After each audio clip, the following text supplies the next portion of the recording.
In the age-old battle of beachwear versus bottle, there's a deceptively simple question that hides layers of ultraviolet nuance. What protects you better from the sun, clothes or sunscreen? On the surface, it seems obvious. Just throw on a long-sleeve shirt and call it a day. But not all clothes are created equal, not all sunscreens behave like obedient guardians, and not all environments are forgiving, especially if you're anywhere near the equator, where the sun doesn't just shine, it sizzles with purpose. Let's begin with the no-nonsense appeal of clothing. At its best, UV protective clothing acts like a physical force field, impenetrable, sweat-resistant, and unwavering in its coverage. Unlike sunscreen, which degrades with time, water, and wishful thinking, clothing doesn't wear off unless you physically remove it, which is usually an obvious error. Special fabrics rated with UPF, ultraviolet protection factor, are designed specifically to block both UVA and UVB rays.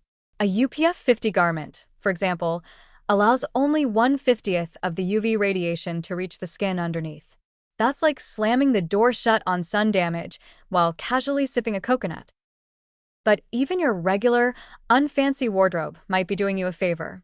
A tightly woven, dark-colored cotton shirt can offer decent UV protection, especially when dry. The trouble starts with light-colored, loose-knit, or worn-out fabrics, which let UV rays sneak through like sun-seeking ninjas. Wet clothes are even worse. Many lose half their protective ability when soaked, which is not great news for swimmers, surfers, or anyone caught in a monsoon. Enter sunscreen, the modern miracle cream that promises to block the sun's mischief in a translucent layer. When applied correctly, keyword, correctly, broad-spectrum sunscreen protects against both UVA and UVB, helping prevent sunburn, DNA damage, and photoaging. The problem is almost no one applies it correctly. Most people use too little, miss spots, ears, and neck, anyone, and forget to reapply every 2 hours or after swimming. Sunscreen is the sun protection equivalent of a high-maintenance friendship, powerful, but needy. In tropical regions, where the UV index often resembles a warning label, this becomes especially relevant. Humidity, sweat, and water activities make sunscreen reapplication a relentless chore, while clothes offer passive, no reapply needed security. Yet, wearing full-coverage clothing in tropical heat can feel like doing hot yoga in chainmail. The practicality of UPF clothing depends heavily on the fabric's breathability, fit, and how long you can stand not taking it off in 38 degrees Celsius weather with 95% humidity. That's where hybrid strategies win. Sunscreen is perfect for the face, hands, and other exposed areas where clothing isn't practical or welcome. UPF hats, long-sleeve rash guards, and lightweight cover-ups shine in beach and mountain settings, especially when paired with shady retreats and hydration.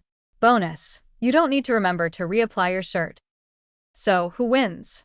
In terms of sheer reliability, UV protective clothing edges out sunscreen, especially when sweat, swimming, or forgetfulness come into play. It offers full-time protection without the need for a timer or mirror. But in terms of flexibility and full-body coverage, sunscreen still plays an essential role, particularly in hard-to-cover spots and social settings where dressing like a desert nomad might raise eyebrows. Ultimately, the best defense is layered, a thoughtful combination of both. Let your clothes be your armor and your sunscreen your shield. And in the tropics, where the sun means business, the smartest approach may be to dress like you've learned a thing or two about survival because, really, you have.